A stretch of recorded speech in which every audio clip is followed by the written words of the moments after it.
Bismillahirrahmanirrahim. Assalamualaikum students. Welcome to week 9 of EBSEX online sport program. I am Amara Taimur and this is your maths class.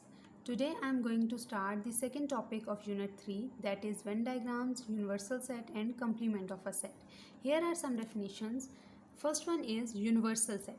A universal set is the set of all elements under consideration denoted by xi.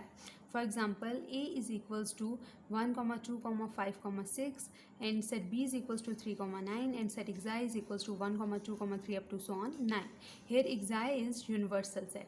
अब यहाँ पर उसने बता दिया है कि universal set वो set होता है जिसमें गिवन सेट्स के सब एलिमेंट्स मौजूद होते हैं और यूनिवर्सल सेट को हम xi से डिनोट करते हैं. यूनिवर्सल सेट को u से भी डिनोट किया जाता है but in your book universal set is denoted by xi. अब यहाँ पर एग्जांपल में जो तीन सेट्स आपको गिवन है, सेट ए, सेट बी और सेट xi, तो अगर आप देखें तो सेट ए और सेट बी के सब एलिमेंट्स जो हैं वो सेट xi में मौजूद हैं. तो ये जो सेट xi है ये यूनिवर्सल सेट है. Complement of a set. The complement of set A is the set of all elements in xi but not in A. It is denoted by A prime. अब यहाँ पर उसने बताया हुआ है कि सेट A का complement वो सेट होगा जिसमें xi के वो सब एलिमेंट्स होंगे जो कि सेट A में नहीं हैं और सेट A के complement को हम A प्राइम से भी डिनोट करते हैं. एग्जाम्पल है xi is equals to 1, 2, 4, 5, set A is equals to 2, 3 and A complement is equals to 1, 4, 5. अब यहाँ पर क्योंकि A complement में xi के वो एलिमेंट्स होते हैं जो कि सेट A में मौजूद नहीं होते, तो अब यहाँ पर भी A complement में xi के वही एलिमेंट्स लिखे हुए हैं जो कि सेट A में मौजूद नहीं है. अगर आप देखें तो सेट xi का फर्स्ट एलिमेंट जो है वो 1 है और 1 A का एलिमेंट नहीं है, तो 1 जो है वो A complement में मौजूद है. इसी तरह से 2 और 3 जो हैं वो xi में मौजूद हैं और 2 और 3 A के भी एलिमेंट्स हैं, तो 2 और 3 जो हैं वो A complement में नहीं है. इसी तरह से 4, 5 जो हैं वो xi के एलिमेंट्स हैं बट ये A के एलिमेंट्स नहीं हैं, तो 4, 5 भी जो है वो A complement में मौजूद हैं. नेक्स्ट है हमारे पास Venn diagram. Venn diagram is visual representation of a set. अब वेन डायग्राम जो है वो सेट्स की विजुअल रिप्रेजेंटेशन होती है. वेन डायग्राम में हम सेट्स को डिफरेंट शेप्स के थ्रू जो है वो रिप्रेजेंट करते हैं. अब एग्जांपल गिवन है जिसमें आपको ये बताया गया है कि आप सेट्स को किस तरह से रिप्रेजेंट कर सकते हैं through a Venn diagram. A is equals to 1, 2, 3 और सेकेंड सेट हमें गिवन है set xi that is equals to 1, 2, 3, 4, 5. अब वेन डायग्राम में हमेशा जो यूनिवर्सल सेट होता है उसको हम रेक्टेंगल के थ्रू रिप्रेजेंट करते हैं और जो रिमेनिंग सेट्स होते हैं उनको हम सर्कल से रिप्रेजेंट करते हैं. तो अब यहाँ पर जो xi है वो यूनिवर्सल सेट है, तो सबसे पहले मैंने एक रेक्टेंगल ड्रॉ किया और उस रेक्टेंगल को xi का नेम दे दिया. फिर एक दूसरा सेट मेरे पास A है, तो अब मैंने इस रेक्टेंगल के अंदर ही सेट A एक सर्कल ड्रॉ किया और उस सर्कल को A का नेम दे दिया. अब नेक्स्ट स्टेप में जो है वो हमने क्या करना है कि ये सेट A के जो तीन एलिमेंट्स हैं 1, 2 और 3 इनको इस सर्कल में जो है वो राइट डाउन करना है. तो मैंने 1, 2 और 3 को इस सर्कल में राइट डाउन कर दिया. अब ये जो 1, 2 और 3 ये तीन एलिमेंट्स हैं ये इस सर्कल में भी मौजूद हैं और ये रेक्टेंगल में भी मौजूद है. अब नेक्स्ट स्टेप में हमने क्या करना है कि ये जो xi के एलिमेंट्स हैं इनको हमने इस रेक्टेंगल में लिखना है.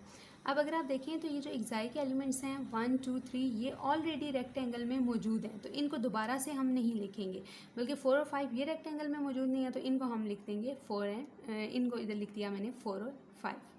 अब इसी तरह से ये अब हमें पता चल गया कि किस तरह से जो है वो हमने सेट्स को वेन डायग्राम के थ्रू रिप्रेजेंट करना है. और अब इसी तरह से अगर वेन डायग्राम के थ्रू कंप्लीमेंट फाइंड आउट करना हो, फॉर एग्जांपल अगर इसी तरह इधर हमें ये कह दिया जाए कि A कंप्लीमेंट फाइंड आउट करें थ्रू अ वेन डायग्राम, तो A कंप्लीमेंट में हमें पता है कि xi के वो एलिमेंट्स होंगे जो कि सेट A के एलिमेंट्स नहीं हैं. तो अब यहाँ पर इस सर्कल में जो एलिमेंट्स हैं वो सेट A में भी हैं और xi सेट में मौजूद हैं, तो ये सर्कल वाले एलिमेंट्स तो A कंप्लीमेंट में नहीं होंगे. जो सिर्फ रेक्टेंगल में 4, 5 ये एलिमेंट्स हैं ये हमारे पास वो एलिमेंट्स हैं जो सिर्फ xi सेट में हैं, A सेट में नहीं है, तो ये हमारे पास जो है वो A कंप्लीमेंट में होंगे. यानी A कंप्लीमेंट में हमारे पास 4 और 5 ये एलिमेंट्स होंगे.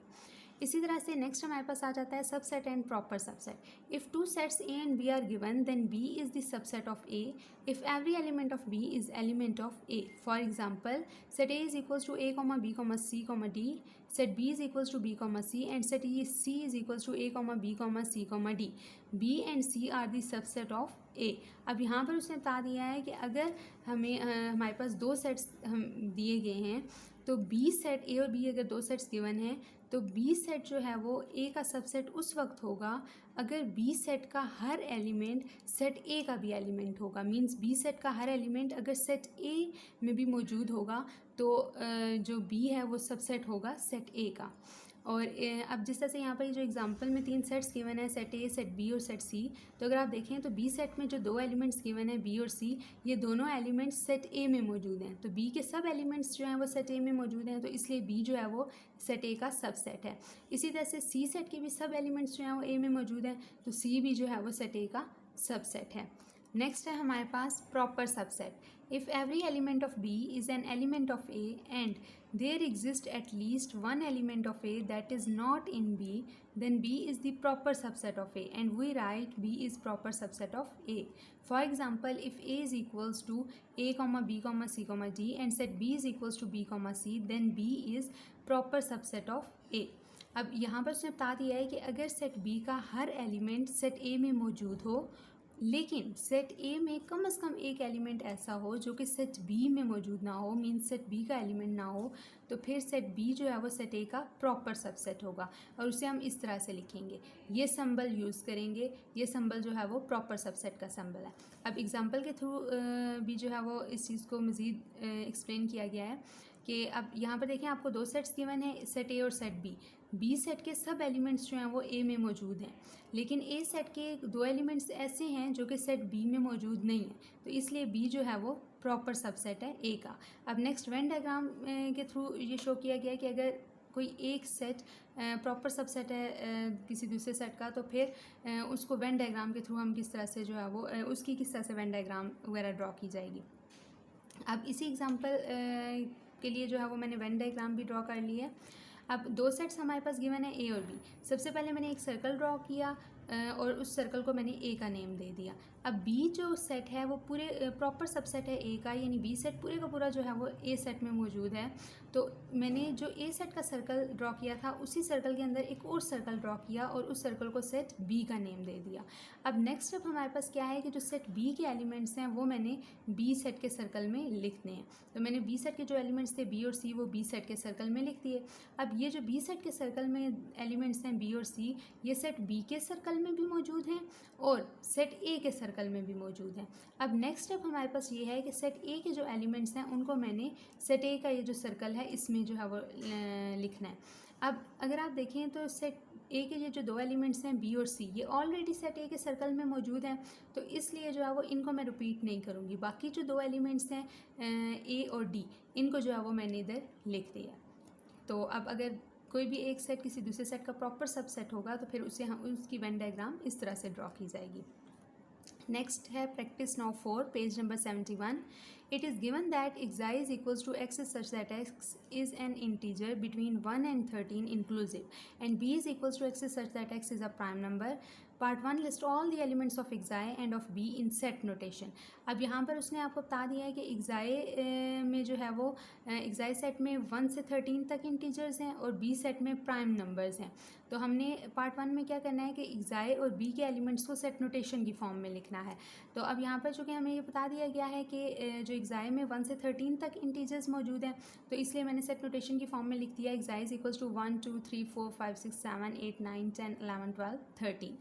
अब b के एलिमेंट्स को भी जो है वो सेट नोटेशन में लिखना है। तो b में अब उसने हमें कह दिया कि b में प्राइम नंबर्स हैं। अब कहाँ तक प्राइम नंबर्स हैं ये नहीं उसने हमें बताया, ये मेंशन नहीं किया। तो ये हमें xi से, ये जो xi यूनिवर्सल सेट है, इससे हमें पता चलेगा कि प्राइम नंबर्स कहाँ तक जो हैं वो b में प्राइम नंबर्स मौजूद होंगे। तो अब देखें जो यूनिवर्सल सेट है xi उसमें 1 से 13 तक इंटीजर्स हैं, तो इसका मतलब ये है कि b में भी जो है वो 1 से 13 तक जितने प्राइम नंबर्स होंगे वो आएंगे। क्योंकि जो कोई भी सेट जो होता है वो यूनिवर्सल सेट से बड़ा नहीं हो सकता। यानी अब जिस तरह से इधर अब जो यूनिवर्सल सेट है उसमें 1 से 13 तक इंटीजर्स हैं, तो बी में 13 से ग्रेटर जो प्राइम नंबर्स होंगे वो नहीं आ सकते। तो बी में जो है वो 1 से 13 तक जो प्राइम नंबर्स हैं वही आएंगे। तो अब 1 से 13 तक जो प्राइम नंबर्स हैं वो 2, 3, 5, 7, 11, 13 है। तो इनको मैंने सेट नोटेशन फॉर्म में लिख दिया बी। तो अब ये 2, 3, 5, 7, 11, 13 बी सेट के एलिमेंट्स होंगे। तो अब इनको मैंने सेट नोटेशन की फॉर्म में लिख दिया B is equals to 2, 3, 5, 7, 11, 13। Part 2 है draw Venn diagram to represent the set xi and B. अब एक्साई और बी को हमने वेन डायग्राम के थ्रू रिप्रेजेंट करना है। अब उसी तरह से सबसे पहले मैंने एक रेक्टेंगल ड्रॉ की और उसे जो है वो एक्साई का नेम दे दिया। फिर उसके बाद बी सेट था, तो अब मैंने एक सर्कल ड्रॉ किया और उसको बी सेट का नेम दे दिया। अब इस सर्कल में बी सेट के जो एलिमेंट्स हैं इन 2, 3, 5, 7, 11, 13 इनको जो है वो मैंने राइट डाउन कर दिया। अब ये जो 2, 3, 5, 7, 11, 13 ये एलिमेंट्स हैं, ये इस सर्कल में मौजूद हैं और ये रेक्टेंगल में भी मौजूद हैं। अब नेक्स्ट स्टेप मेरे पास ये है कि एक्साई के ये जो एलिमेंट्स हैं इनको मैंने रेक्टेंगल में जो है वो राइट डाउन करना है। अब अगर आप देखें तो एक्साई के में 1 से 13 तक एलिमेंट्स हैं और एक्साई के जो एलिमेंट्स हैं 2, 3, 5, 7, 11, 13 ये सब ऑलरेडी जो है वो रेक्टेंगल में मौजूद हैं। तो इसलिए मैं इन एलिमेंट्स को रिपीट नहीं करूँगी। बाकी जो एलिमेंट्स हैं एक्साई के 1, 4, 6, 8, 9, 10, 12 उनको जो है वो मैं इधर रेक्टेंगल में लिख दूँगी और मैंने ये लिख भी दिया उनको 1, 4, 6, 8, 9, 10, 12। तो ये अब हमने सेट बी और सेट एक्साई को वेन डायग्राम के थ्रू रिप्रेजेंट कर दिया है। पार्ट है हमारे पास from Venn diagram list all the elements of B complement in set notation. अब यहाँ पर उसने कहा है कि वेन डायग्राम के थ्रू आपने देखना है कि बी कम्प्लीमेंट में कौन से एलिमेंट्स आ रहे हैं और फिर उन बी कम्प्लीमेंट के एलिमेंट्स को सेट नोटेशन की फॉर्म में लिखना है। बी कम्प्लीमेंट में एक्साई सेट के वो एलिमेंट्स होंगे जो कि बी में मौजूद ना हो। तो अब अगर आप इस वेन डायग्राम को देखें तो सर्कल में जितने भी नंबर्स मौजूद हैं वो नंबर्स सेट बी के एलिमेंट्स भी हैं और सेट एक्साई के एलिमेंट्स भी हैं। तो सर्कल वाले तो एलिमेंट्स जो हैं वो हमारे पास बी कम्प्लीमेंट में नहीं आएंगे, लेकिन जो रेक्टेंगल में एलिमेंट्स मौजूद हैं नंबर्स 1, 4, 6, 8, 9, 10, 12 ये सिर्फ एक्साई के एलिमेंट्स हैं। तो इसका मतलब यह है कि सेट बी के जो एलिमेंट्स होंगे वो 1, 4, 6, 8, 9, 10 और 12 होंगे। तो अब सेट बी के इन एलिमेंट्स को मैंने जो है वो इधर सेट नोटेशन की फॉर्म में लिख दिया B complement is equals to 1, 4, 6, 8, 9, 10, 12। Next है प्रैक्टिस नाउ 5, पेज नंबर 47 पे है। It is given that C is equals to 1, 2, 3, 4, 5, 6, 7 and D is equals to 1, 3, 5, 7। Draw a Venn diagram to represent the set C and D. अब यहाँ पर उसने दो sets आपको सी और डी दे दिए हैं और आप वो कह रहे हैं कि इनको आपने वेन डायग्राम के थ्रू रिप्रेजेंट करना है। अगर आप देखें तो जो डी सेट है, डी सेट के सब एलिमेंट्स जो हैं वो सेट सी में मौजूद हैं। डी सेट जो है वो सी सेट का सब सेट बन रहा है। तो इसके लिए अब हम क्या करेंगे कि सबसे पहले अब हमने जो है वो एक सर्कल ड्रॉ किया और उस सर्कल को हमने सी का नेम दे दिया। फिर उसी तरह से अब क्योंकि जो डी है वो सी का सब सेट है, डी के सब एलिमेंट्स सी में मौजूद हैं, तो इसलिए सी सेट के सर्कल के अंदर ही हमने एक और सर्कल ड्रॉ किया और उसको हमने डी का नेम दे दिया। अब नेक्स्ट स्टेप हमारा ये है कि ये जो डी के एलिमेंट्स हैं इनको हमने इस डी वाले सर्कल में लिखना है। तो ये जो डी के एलिमेंट्स थे 1, 3, 5, 7 इनको मैंने इधर इस सर्कल में लिख दिया 1, 3, 5, 7। अब ये जो 1, 3, 5, 7 ये 4 नंबर्स हैं, ये सेट डी के सर्कल में मौजूद हैं और ये सेट सी के सर्कल में भी मौजूद हैं। अब नेक्स्ट स्टेप हमारा ये है कि सी के एलिमेंट्स को हमने सी के सर्कल में लिखना है। अब सी के एलिमेंट्स हमारे पास 1, 2, 3 अप टू 7 तक हैं। तो अब सी के अगर आप देखें तो ये जो एलिमेंट्स हैं 1, 3, 5, 7 ये ऑलरेडी सी के सर्कल में लिखे हुए हैं, तो इसलिए इनको अब हम दोबारा रिपीट नहीं करेंगे। पीछे जो 2, 4 और 6 ये जो 3 एलिमेंट्स नहीं लिखे हुए इनको हमने जो है वो सी वाले सर्कल में लिख दिया 2, 4 और 6। तो ये अब हमने सी और डी को वेन डायग्राम के थ्रू रिप्रेजेंट कर दिया है। अब नेक्स्ट हमारे पास पार्ट है is D a proper subset of C, explain. अब हमने ये बताना है कि क्या डी जो है वो सी का प्रॉपर सबसेट है और इस चीज़ को एक्सप्लेन भी करना है। तो डी जो है वो सी का उस वक्त प्रॉपर सबसेट होगा जब डी के सब एलिमेंट्स जो हैं वो सी में मौजूद होंगे और सी में एटलीस्ट एक एलिमेंट ऐसा होगा जो कि डी का एलिमेंट नहीं होगा, मीन्स डी में नहीं होगा। तो अगर आप यहाँ पर क्वेश्चन में देखें तो जो डी है उसके सब के सब एलिमेंट्स सी में मौजूद हैं और सी के कुछ एलिमेंट्स ऐसे हैं जैसे कि 2, 4, 6 वो डी के एलिमेंट्स नहीं हैं, डी में मौजूद नहीं है। तो इसलिए जो है वो डी हमारे पास प्रॉपर सबसेट है सी का। और यही चीज़ जो है वो मैंने इधर लिख दिया है कि yes D is the proper subset of C because every element of D is also the element of C. However, 2, 4 and 6 are not the elements of D.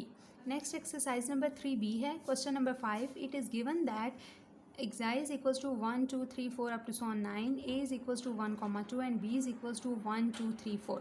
Draw a Venn diagram to illustrate the given information. अब यहाँ पर उसने आपको 3 sets दे दिए हैं, xi, set A और set B. अब इनको आपने जो है वो Venn diagram के थ्रू रिप्रेजेंट करना है.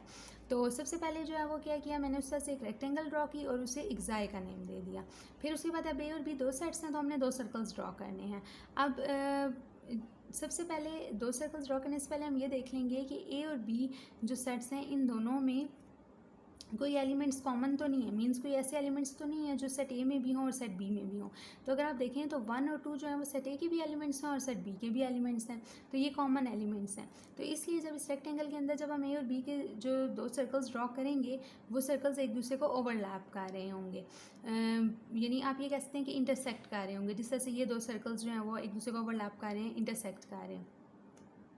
अगर ए और बी सेट में जो है वो कोई एलिमेंट्स मौजूद नहीं होंगे, कोई कॉमन एलिमेंट्स नहीं होंगे, तो फिर ये सर्कल्स जो हैं वो एक दूसरे को ओवरलैप नहीं करेंगे, इंटरसेक्ट नहीं करेंगे. अब नेक्स्ट स्टेप हमारे पास ये है कि ए और बी के ये जो कॉमन एलिमेंट्स हैं 1 और 2, इनको हमने यहाँ पर जहाँ पर इंटरसेक्ट कर रहे हैं, ओवरलैप कर रहे हैं, इधर दरमियान में जो है वो राइट डाउन कर देना है. तो मैंने ए और बी के जो कॉमन एलिमेंट्स थे इनको यहाँ पर जो है वो लिख दिया. अब उसके बाद जो है वो नेक्स्ट स्टेप हमारे पास ये होगा कि ए और बी के इन कॉमन एलिमेंट्स के अलावा जो भी एलिमेंट्स हैं ए और बी के, तो ए के एलिमेंट्स वो यहाँ पर लिखने हैं और बी के एलिमेंट्स यहाँ पर लिख देने हैं. अब ए में जो है वो 1 और 2 के अलावा और कोई एलिमेंट नहीं है, तो इसलिए फिर ए में जो है वो इधर हमने कुछ नहीं लिखा. अब बी में के जो एलिमेंट्स हैं वो 1, 2, 3, 4 हैं. तो अब 1, 2 तो इधर लिखा जा चुका है, उसको दोबारा रिपीट नहीं करना. जो 3, 4 एलिमेंट्स हैं उनको मैंने इधर लिख दिया. अब यहाँ पर ये जो 1, 2, 3, 4 ये 4 एलिमेंट्स हैं, ये 4 नंबर्स, ये नंबर्स इन सर्कल्स में भी हैं मौजूद हैं और ये नंबर्स इन रेक्टेंगल्स में भी मौजूद हैं. तो अब नेक्स्ट स्टेप हमने क्या करना है कि जो एक्साई के एलिमेंट्स हैं उनको हमने रेक्टेंगल के अंदर लिखना है. अब एक्साई में 1 से लेकर 9 तक एलिमेंट्स जो हैं वो गिवन हैं, 9 तक एलिमेंट्स हैं. तो अगर आप देखें तो एक्साई के जो ये एलिमेंट्स हैं 1, 2, 3, 4 ये ऑलरेडी जो है वो रेक्टेंगल में मौजूद हैं, तो इसलिए इनको हम दोबारा नहीं लिखेंगे.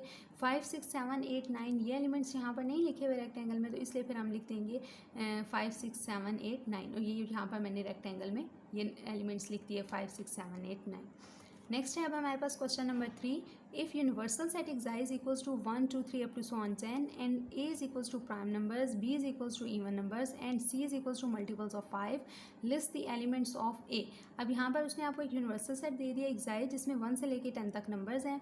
a में उसने बता दिया कि प्राइम नंबर्स हैं, b में वो कह रहा है कि इवन नंबर्स का सेट है और c में उसने बताया है कि 5 के मल्टीपल्स हैं. तो सबसे पहले हमने ए सेट के एलिमेंट्स लिखे हैं कि ए सेट में कौन से एलिमेंट्स हैं. तो अब एक्साई में जो यूनिवर्सल सेट है उसमें उसने बता दिया कि 1 से 10 तक नंबर हैं, बी में उसने बता दिया प्राइम नंबर, ए में उसने जस्ट ये बता दिया कि प्राइम नंबर्स हैं. तो अब हम क्या करें, अब ए में कहाँ तक प्राइम नंबर्स आएंगे, क्योंकि यूनिवर्सल सेट में 1 से 10 तक प्राइम नंबर्स हैं, तो 1 से 10 तक जितने भी प्राइम नंबर्स होंगे वो सब के सब ए में आ जाएंगे, ए के एलिमेंट्स होंगे. तो 1 से 10 तक जो है जो प्राइम नंबर्स हैं वो 2, 3, 5, 7 ये हैं. तो अब ये सब सेट ए के एलिमेंट्स होंगे, तो मैंने इधर लिख दिया A is equals to 2, 3, 5, 7. Next अब हमने ए कम्प्लीमेंट के एलिमेंट्स जो है वो बताने हैं कौन से हैं. तो अब ए कम्प्लीमेंट जो है वो हमारे पास क्या है कि ए कम्प्लीमेंट को मैंने इस तरह से लिखा equals to xi minus A equals to, अब एक्साई की जगह पे एक्साई सेट लिख दिया माइनस ए की जगह पे यहाँ पे जो मेरे पास सेट आया था वो मैंने लिख दिया. अब मुझे पता है कि ए कम्प्लीमेंट में एक्साई के वो एलिमेंट्स मौजूद होते हैं जो कि सेट ए में नहीं होते. तो अब यहाँ पर यहाँ से एक्साई के मैं वो एलिमेंट्स यहाँ पर ए कम्प्लीमेंट में लिखूँगी जो कि सेट ए में मौजूद नहीं होंगे. तो अब सेट एक्साई का अगर आप देखें तो फर्स्ट एलिमेंट 1 है, 1 सेट ए में मौजूद नहीं है, तो 1 जो है वो ए कम्प्लीमेंट का एलिमेंट होगा और ये मैंने इधर लिख दिया 1. फिर इसी तरह से जो है वो 2 हमारे पास 2 और 3 ये दोनों एक्साई के एलिमेंट्स ए के भी एलिमेंट्स ए में मौजूद हैं, तो ये ए कम्प्लीमेंट में नहीं होंगे और ये इधर मैंने नहीं लिखे. फिर इसी तरह से जो 4 है वो एक्साई का एलिमेंट है लेकिन हमारे पास ए सेट का एलिमेंट वो नहीं है, तो इसलिए 4 भी ए कम्प्लीमेंट में होगा और मैंने 4 लिख दिया। फिर इसी तरह से 5 जो है वो सेट ए का भी एलिमेंट है और सेट एक्साई का भी एलिमेंट है, तो इसलिए 5 भी जो है वो ए कम्प्लीमेंट में नहीं आएगा। फिर इसी तरह से जो 6 है वो सिर्फ एक्साई का एलिमेंट है, ए का एलिमेंट नहीं है, तो 6 ए कम्प्लीमेंट में आ गया और ये मैंने लिख दिया। फिर इसी तरह से 7 भी जो है वो सेट ए का बी एलिमेंट है और सेट एक्साई का भी एलिमेंट है, तो इसलिए 7 भी ए कम्प्लीमेंट में नहीं आ रहा। फिर इस तरह से 8, 9, 10 ये तीनों एक्साई के एलिमेंट्स हैं, बट ये ए के एलिमेंट्स नहीं हैं, तो इसलिए 8, 9, 10 भी ए कम्प्लीमेंट में आ गए। तो ए कम्प्लीमेंट है हमारे पास 1, 4, 6, 7, 8, 9, 10। ए कम्प्लीमेंट का सेट इसके इक्वल है, यानी ये एलिमेंट्स जो हैं वो ए कम्प्लीमेंट में आ रहे हैं। अब ये आपकी होम असाइनमेंट है वीक 9 की।